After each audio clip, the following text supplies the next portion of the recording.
പ്രിയ കൂട്ടുകാരൻ നല്ല കയ്യടിയോടെ ഞങ്ങൾ കോട്ടയത്തേക്ക് സ്വാഗതം ചെയ്യാം, വേദനയ്ക്ക് സ്വാഗതം ചെയ്യുന്നു. Please welcome ടിനിറ്റോ.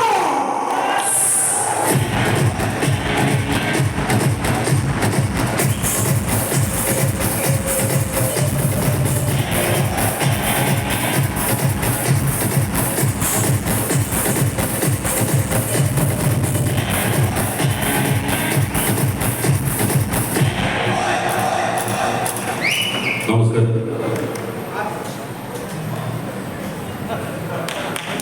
അവിടെ സെപ്പറേറ്റ് സാധനം. Thank U.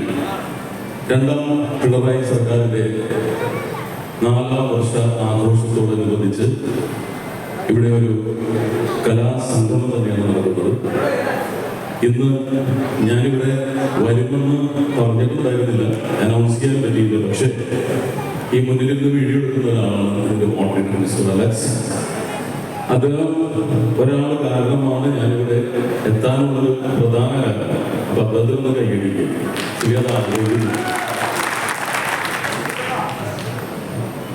എത്താനുള്ളൊരു കാരണം എന്താണെന്ന് വെച്ചിട്ടുണ്ടെങ്കിൽ ഞങ്ങളുടെ ഇടയിലുള്ള നിരാലംബരായിട്ടുള്ള കലാകാരന്മാരെ സഹായിക്കാൻ വേണ്ടിയിട്ടാണ് ഇന്നിവിടെ ഈ കലാപരിപാടി നടക്കുന്നത്.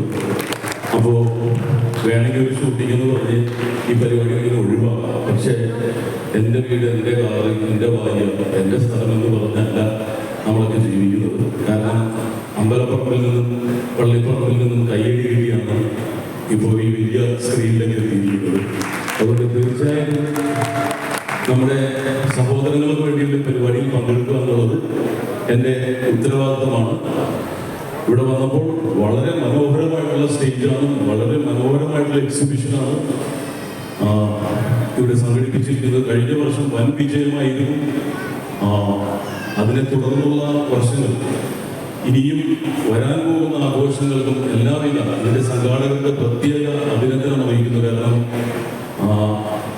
ഇത്രയും തണുപ്പുള്ളൊരു സ്ഥലം മൂന്നാർ പോലും എന്നാണ് തോന്നുന്നത്. അത്രയ്ക്ക് നല്ല AC ഒക്കെ ഫിലിമിൻ്റെ എക്സിബിഷൻ കാണാനുള്ള ഈ ചൂട് കാലത്ത് നല്ല സൗകര്യമാണ് ഒരുക്കിയിരിക്കുന്നത്. ഇവിടെ ശരിക്കും ശ്രീലങ്ക പോലെ അവിടെ സ്വിറ്റ്സർലാൻഡുമാണ്. എങ്കിലും നമ്മളെപ്പോലുള്ള കലാകാരന്മാർക്ക് ഈ ചൂടൊന്നും ഒന്നുമല്ല. കാരണം തീയിൽ കൊടുത്തവരാണ്. എന്നെ പിന്നെ നിങ്ങൾ എവിടെയെങ്കിലുമൊക്കെ എന്നെ കാണാൻ കിട്ടുമായിരിക്കും. പക്ഷെ ഇന്നത്തെ പ്രശ്നം എന്ന് പറഞ്ഞിട്ടുണ്ടെങ്കിൽ ഞാൻ എന്ത് പറഞ്ഞാലും കാണുക കേൾക്കുമ്പോൾ മറന്നു കളഞ്ഞിരിക്കും.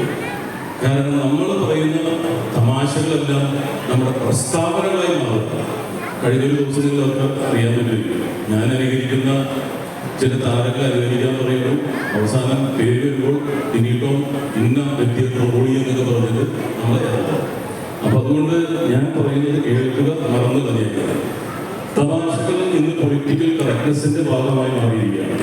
തമാശയായിട്ട് കാണുന്ന ഒരു കാലഘട്ടമല്ല അത്. മതവും വർഗീയതയൊക്കെ ഇടപെടുന്ന ഒരു കാലഘട്ടമായതുകൊണ്ട് ഏതൊരു കലാകാരനും 10 പ്രാവശ്യം ചിന്തിച്ചിട്ട് സ്റ്റേജിൽ ഒരു വാക്ക് പറയാറുള്ളൂ. പക്ഷെ ഞാൻ അങ്ങനെയല്ല. ഞാൻ പറയേണ്ടത് കൃത്യസമയത്ത് പറയുന്ന ഒരാളാണ്. അതിൻ്റെ പേരിൽ ചിലപ്പോൾ പല അറ്റാക്കുകളും ഉണ്ടാകുന്നത്. എങ്കിലും ഞാൻ ഉദ്ദേശിക്കുന്നതായിരിക്കില്ല ജനങ്ങൾ കിട്ടുന്നത്. അതിനൊരു വ്യാഖ്യാനം ആവശ്യപ്പെടും. അപ്പം ഞാനത് കൃത്യമായിട്ട് എൻ്റെ മാധ്യമങ്ങളിലൂടെ തന്നെ ഞാനതിന് കൃത്യമായിട്ട് വ്യാഖ്യാനങ്ങൾ കൊടുക്കാറുണ്ട്. അപ്പം ഞാൻ ഇന്നിവിടെ ഒരു മിമിക്രി എന്ന് പറയുന്നൊരു ബന്ധപ്പെട്ട ലാംഗ്വേജിൽ തിരിയുന്നത്. ഇന്നൊരു ഗാനം ആലപിക്കുക എന്നുള്ളതാണ്. എൻ്റെ ആദ്യ സിനിമ തന്നെ കുഞ്ഞുങ്ങൾക്ക് വേണ്ടിയുള്ള സിനിമയാണ്. ഇതുപോലുള്ള 4 പിള്ളേർ നിങ്ങൾ കണ്ടിട്ടുണ്ടോ? ഹൗസ്ഫുൾ എന്ന് പറഞ്ഞ സിനിമ കണ്ടിട്ടുണ്ടോ? 4 കുട്ടികളുള്ളൂ.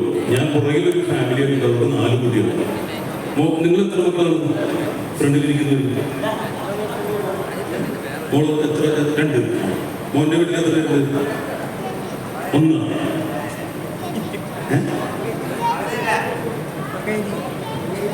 പേരല്ല, എത്ര പേര്? ചേട്ടനുണ്ട് 2 പേര്.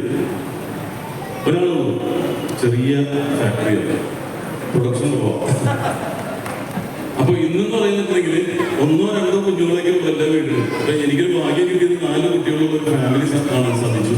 നമ്മളെല്ലാം ജീവിക്കുന്നത് നമ്മുടെ കുഞ്ഞുങ്ങൾക്ക് വേണ്ടിയാണ്, അല്ലെ? ഇവർക്ക് എന്തെങ്കിലും ഒരു മുഖം വാടിയാൽ പോലും നമ്മളത് ബാധിക്കും. അപ്പൊ അതുപോലുള്ള ഒരു സിനിമ ഞാൻ ചെയ്തിരുന്നു, മത്ത് എന്ന് പറയുന്ന സിനിമ. ആ സിനിമയിൽ ഞാൻ ഒരു മയക്കുമരുന്നിന് അടിമയായിട്ടുള്ള ഒരു വ്യക്തിയായിട്ടാണ് അഭിനയിച്ചിട്ടുള്ളത്. മകൾ നഷ്ടപ്പെടുന്ന അച്ഛൻ്റെ ഒരു വേദന. സക്രിയ ബക്കളം എന്ന് പറയുന്ന ഒരാളാണ് ഇത് സംഗീത സംവിധാനം ചെയ്തത്. പക്ഷെ അത് ഇന്ന് ജീവിച്ചിരിപ്പില്ല. അതിൻ്റെ സംവിധായകൻ രഞ്ജിത്ത് എന്ന് പറയുന്ന സംവിധായകനാണ്. അപ്പോൾ ഇത് ഞാൻ ഡെഡിക്കേറ്റ് ചെയ്യുന്നത് കൊച്ചു പെൺമക്കൾക്ക് വേണ്ടിയാണ്. കാരണം ഓരോ മണിക്കൂറും ലോകത്ത് ഓരോ പെൺകുട്ടികൾ വെച്ച് പീഡിപ്പിക്കപ്പെടുന്നു. പെൺകുട്ടികളാണ് നാളെ അമ്മമാരെ വേണ്ടത്. പെൺകുട്ടികളാണ് ഈ ലോകത്തിൻ്റെ തലമുറ ഉണ്ടാക്കേണ്ടത്. അപ്പോൾ പെൺകുട്ടികൾ നമ്മുടെ മാലാഖമാരാണെന്ന് അറിഞ്ഞുകൊണ്ട് ഞാൻ ഈ ഗാനം പെൺകുഞ്ഞുങ്ങൾക്ക് വേണ്ടി, ആൺകുട്ടികളവരുടെ ദേഷ്യം കൊണ്ടായിട്ടല്ല, അവർ കുഞ്ഞുങ്ങൾ തന്നെയാണ്. പക്ഷെ പെൺകുഞ്ഞുങ്ങൾ അവരിനി ഒരിറ്റ് കണ്ണീര് പൊഴിക്കേണ്ടി വരല്ലേ എന്ന് പ്രാർത്ഥിച്ചുകൊണ്ട് ഞാൻ ഈ ഗാനം ആലപിക്കാൻ ഒരു അച്ഛൻ മക്കൾക്ക് വേണ്ടി പാടുന്ന ഒരു ഗാനം.